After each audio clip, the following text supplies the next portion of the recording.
Hello दोस्तों, कैसे हैं आप सब लोग। तो आशा करता हूँ अच्छे होंगे।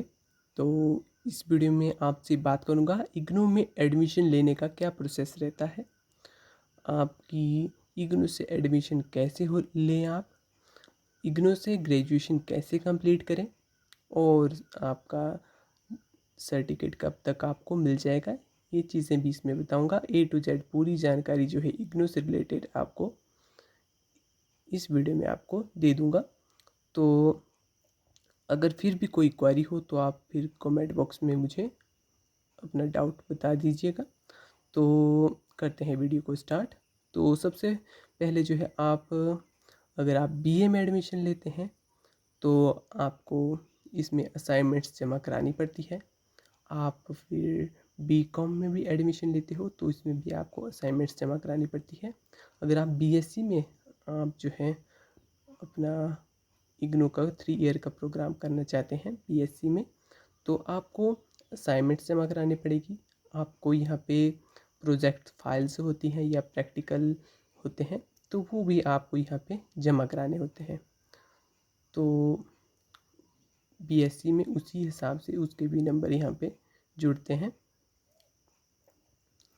पर आप सिंपल बीए से करना चाहते हैं तो आपको केवल जो है असाइनमेंट्स जो है बनानी पड़ेगी। हर साल 8 असाइनमेंट है, जितने भी आपके सब्जेक्ट होते हैं उन सभी की आपको जो है असाइनमेंट्स जो है जमा करानी पड़ती है। तो सबसे पहला पॉइंट हमारे पास अब आ जाता है इग्नू से एडमिशन कैसे लें। तो अगर आपने जो है 12th पास कर ली है तो उसके बाद आप जो है इग्नू में बीए में एडमिशन ले सकते हैं। अगर आपने 10th भी पास की है फिर भी आप ले सकते हैं इग्नू में एडमिशन। तो यहाँ पे जो है इग्नू में एडमिशन लेने के लिए आपको क्या करना होगा। तो सबसे पहले आपको जो है इग्नू की ऑफिशियल वेबसाइट पे जाना होगा, वहाँ से एडमिशन लेना होगा। एडमिशन में आपसे जो है, तो ये डॉक्यूमेंट बहुत ही इंपॉर्टेंट हो जाते हैं इग्नू में एडमिशन लेने के लिए। आपका 10th या फिर आपके पास 12th है तो 12th, bonafide certificate, caste certificate है तो कास्ट सर्टिफिकेट भी, आधार कार्ड, आपके पास जो है लो इनकम सर्टिफिकेट भी है। जैसे मतलब आपके जो भी फादर हैं वो प्राइवेट जॉब करते हैं और उनकी आय जो है 1 लाख से कम है या 1.5 लाख से कम है, तो आपका जो है ये लो इनकम सर्टिफिकेट बन सकता है। तो उसके लिए आपको जो है अपने पंचायत के प्रधान के पास जो है वहाँ से लिखित में लाना पड़ता है, और उसके बाद जो है इसमें जो थाने की रिपोर्ट है वो लगती है, और उसके बाद जो है आपको ऑनलाइन इसे बनाना पड़ता है। तो आपका यहाँ से लो इनकम भी बनता है, जिससे आपके पास जो है कास्ट सर्टिफिकेट भी होगा तो लो इनकम सर्टिफिकेट भी होगा, तो आपको एडमिशन के टाइम जो है फ़ीस में छूट दी जाएगी। तो ये चीज़ इसमें रहती है। और अगर आपका 10th और 12th के बाद आपका गैप पड़ा हुआ है, मतलब आपने 10th और 12th के बाद 1 या 2 साल का गैप, या फिर उसके बाद मतलब पढ़ाई नहीं की है, तो उसके बाद जो है आपका यहाँ पे गैप सर्टिफिकेट जो है बहुत ही इंपॉर्टेंट सर्टिफिकेट बन जाता है। तो जो कि आपको कोर्ट जाके जो है आपका गैप सर्टिफिकेट बनता है, तो वो वहाँ से ला के जो है इसे ऑनलाइन अपलोड करना पड़ता है। तो इन सभी डॉक्यूमेंट्स को आपको अपलोड करना पड़ेगा, और साथ ही आपको जो है पासपोर्ट साइज़ फ़ोटो लगा के आपका सिग्नेचर वहाँ पे लगता है। तो उस प्रकार जो आप एडमिशन वहाँ से ले सकते हैं। तो उसके बाद जो है जब आप एडमिशन ले लेते हो तो आपने जो भी आपने ईमेल दी होती है, ईमेल भी इसमें लगती है, फ़ोन नंबर वगैरह लगते हैं, अल्टरनेट मोबाइल नंबर लगते हैं, आपका एड्रेस लगता है। तो ये चीज़ें होती हैं उसमें जब भी आप अप्लाई करते हो। तो आपके ईमेल एड्रेस पे आपको एडमिशन कन्फर्मेशन का जो है ऑप्शन दे दिया जाता है। उसमें आपका उसी दिन जो है आपका एनरोलमेंट नंबर, मतलब आपका रोल नंबर दे दिया जाता है। तो वही आपका 3 साल जो है चलेगा। और अब नेक्स्ट स्टेज की बात करते हैं, इग्नू से ग्रेजुएशन कैसे करें। तो इग्नू से ग्रेजुएशन करने का आपका जैसे मतलब 3 साल की आपकी ग्रेजुएशन होती है। फर्स्ट ईयर, सेकेंड ईयर, आपकी थर्ड ईयर, तो ये 3 साल होती है। तो आपको इसमें जो भी असाइनमेंट्स वगैरह होती हैं, तो वो जमा करानी पड़ती है। तो आपको 8 असाइनमेंट जो है पहली साल जमा करानी पड़ती है, जितने भी आपके 8 के 8 सब्जेक्ट हैं। और उसके बाद जो आपका थ्योरी होती है, जब भी आपका एग्ज़ाम होते हैं फर्स्ट ईयर के, तो आपको थ्योरी के भी 8 सब्जेक्ट देखने को मिलते हैं। तो उन 8 के 8 सब्जेक्ट को आपको पेपर देने पड़ते हैं। उसमें अलग अलग कोड्स होते हैं। तो इग्नू में हर एक सब्जेक्ट के अलग अलग कोड है। जैसे मैं आपको बता देता हूँ, जैसे आप ये बुक देख रहे हैं, तो इसमें जो है ये वाला कोड देखिए BPSE 142। वैसे ही अलग अलग बुक्स होती हैं, उसमें भी अलग अलग कोडिंग वगैरह होती है। तो उसी से आपका सब्जेक्ट की पहचान की जाती है। जब भी आपका एग्ज़ाम होता है तो उसमें भी ये कोड लिखना होता है। उसके बाद जो भी कोर्स टाइटल मतलब इसमें आपका जो भी आपका सब्जेक्ट का ये जो लिखा गया है, वैश्वीकरण की दुनिया में भारत की देश नीति, ऐसे करके अलग अलग सब्जेक्ट की बुक्स होती हैं। तो उसमें अलग अलग यहाँ पे बुक्स के नेम दिए गए होते हैं, तो वो लिखने होते हैं। तो 3 साल में आपको जो है यहाँ पे फर्स्ट ईयर में 8 असाइनमेंट्स, सेकेंड ईयर में भी 8 असाइनमेंट्स देनी पड़ती है और 8 ही सब्जेक्ट के पेपर देने पड़ते हैं। थर्ड ईयर में भी आपको 8 सब्जेक्ट के यहाँ पे पेपर देने पड़ते हैं। तो टोटल आपके पास जो है यहाँ पे तो 8 के आपके जो है यहाँ पे 24 क्रेडिट कोर्स जो है आपके पास यहाँ पे कंप्लीट होने चाहिए, तभी आपका कोर्स जो है कंप्लीट माना जाता है। और इसमें एक चीज़ है, तो आपको साल में जो है यहाँ पे आपको रजिस्ट्रेशन करानी पड़ती है। मतलब जैसे आपने एडमिशन ले ली फर्स्ट ईयर की, तब तो आपको चलो कोई आपको रजिस्ट्रेशन नहीं करानी है। तो इसमें रजिस्ट्रेशन में होता क्या है कि आपको यहाँ पे सब्जेक्ट चूज़ करने होते हैं। जो भी आपने 8 सब्जेक्ट होते हैं इसमें, तो उनमें अलग अलग कोर्स होते हैं। तो उनमें जो है आपको चूज़ करने होते हैं 8 सब्जेक्ट। तो फिर वो 8 सब्जेक्ट चूज़ करके आपको पेमेंट फ़ी देनी पड़ती है सेकेंड ईयर के लिए। फिर उसके बाद 8 सब्जेक्ट की रजिस्ट्रेशन सेकेंड ईयर के बाद फिर से होती है, तो आप थर्ड ईयर में लग जाते हो। तो उसके बाद जो है आपको यहाँ पे भी 8 सब्जेक्ट के कोर्स यहाँ पे फिल करने होते हैं रजिस्ट्रेशन में, और इसकी भी आपको फ़ीस देनी पड़ती है। और जब भी आपके एग्ज़ाम होते हैं इग्नू के, तो जब भी आपके एग्ज़ाम होंगे इग्नू के, तो आपको जो भी एग्ज़ाम फ़ीस है, तो पर पेपर आपको जो है 8 सब्जेक्ट होते हैं, तो 8 हर एक पेपर का हो लगेगा आपका 200 रुपये चार्ज होंगे। तो आपके जो भी 8 पेपर हो गए, तो उसके 1600 रुपये आपको यहाँ पे करने होते हैं। तो ये आपकी पेपर फ़ी भी होती है। आपको समय समय पर जब भी आपके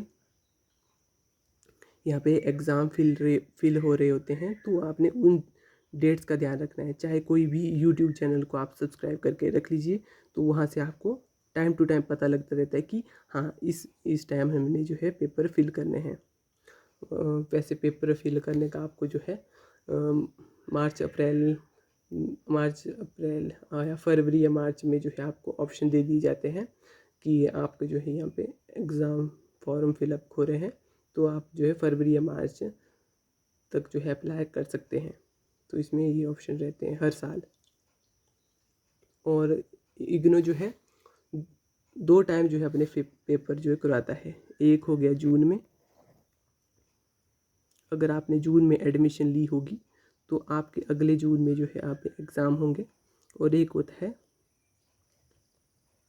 जनवरी सेशन, जब आप एडमिशन लेते हो तो आपके पेपर होते हैं दिसंबर में।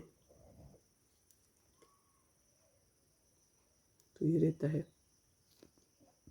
अगर आप जून सेशन में एडमिशन लेते हो तो आपकी असाइनमेंट्स जो है दिसंबर, जनवरी, फरवरी, इनमें जो है आपको टाइम दिया जाता है अपनी असाइनमेंट्स को बनाने का।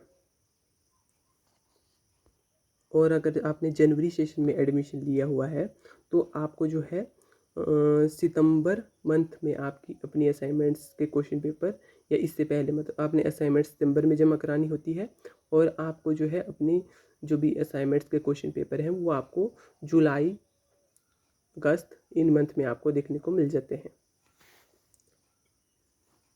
अब आप जब भी एडमिशन लेते हो तो आपको जो है ABCID का एक ऑप्शन दिया रहता है, तो वो ID कंपलसरी कर दी गई है, तो आपने नहीं बनवाई है तो आप बनवा सकते हैं।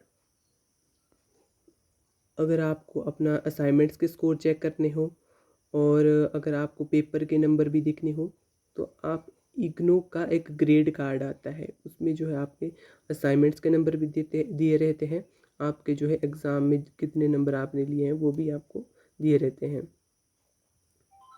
और वैसे आपके जब भी एग्ज़ाम होते हैं तो उसके लिए एग्ज़ाम में कितने नंबर आपने लिए उसके लिए भी आपके पास जो यहाँ पे अलग से पोर्टल दिया रहता है इग्नू एग्ज़ाम रिजल्ट, तो उसमें जो है आप भी चेक कर सकते हैं कि आपने किस एग्ज़ाम का कितने नंबर हासिल किए हैं।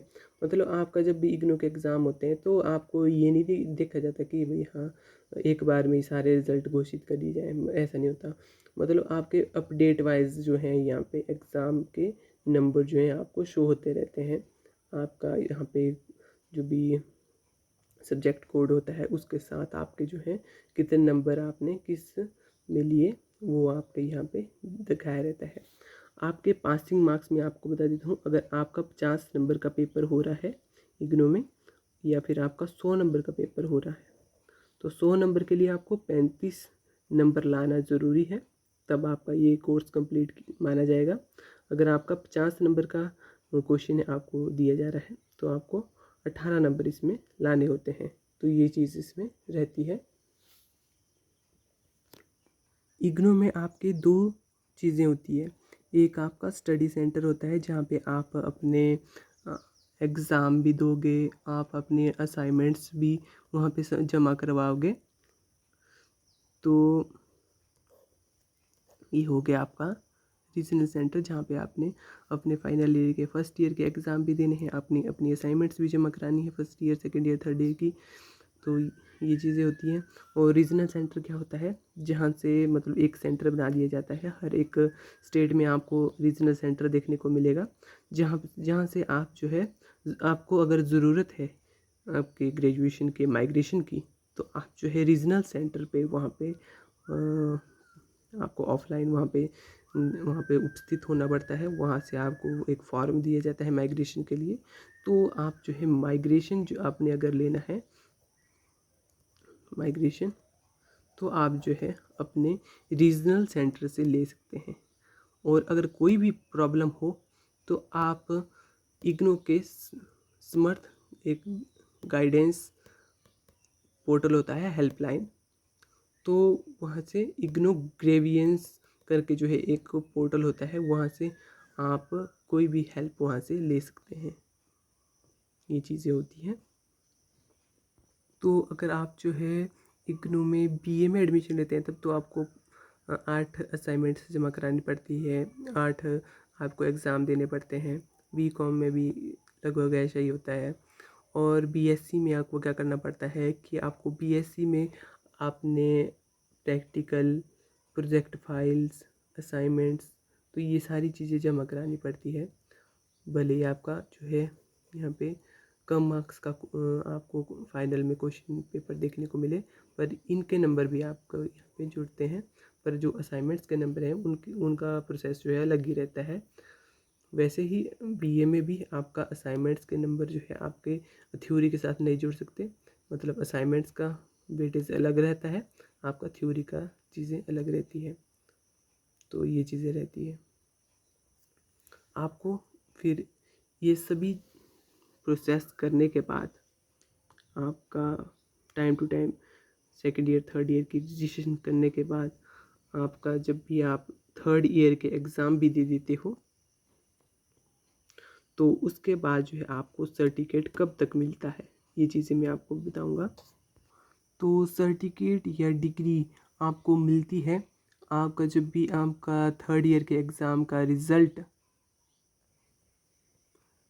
जब निकल जाता है तो उसके 40 से 45 दिनों के बाद आपके आपके घर में ही आपके एड्रेस पे जो भी आपने एड्रेस दिया रहता है उस पे जो है आपको आपका प्रोविज़नल और आपकी मार्कशीट वो दे दी जाती है, दोनों की दोनों। और उसके 3 या 6 महीने बाद जो है आपको कॉन्वोकेशन के लिए अप्लाई करना पड़ता है। कॉन्वोकेशन के लिए जो है आपको अप्लाई करना पड़ता है। फिर आपको जो है उसमें जो है ये कॉन्वोकेशन के लिए अप्लाई आप ऑनलाइन कर सकते हैं। तो इसमें आपको 600 रुपये की आपकी फ़ीस लगती है। आपके इसमें ऑप्शन दिया रहता है कि आपने जो है वो आपके स्टडी सेंटर, जो भी आपका स्टडी सेंटर होगा वहाँ से लेनी है या आप अपने घर में ही लेना चाहते हैं। तो इसमें कोई प्रॉब्लम नहीं होती, आप कोई भी ऑप्शन देख सकते हैं। स्टडी सेंटर में लेना चाहते हैं तो स्टडी सेंटर में ले सकते हैं, और अगर आप घर में मंगवाना चाहते हैं तो घर में भी आप मंगवा सकते हैं। ये चीज़ें रहती हैं।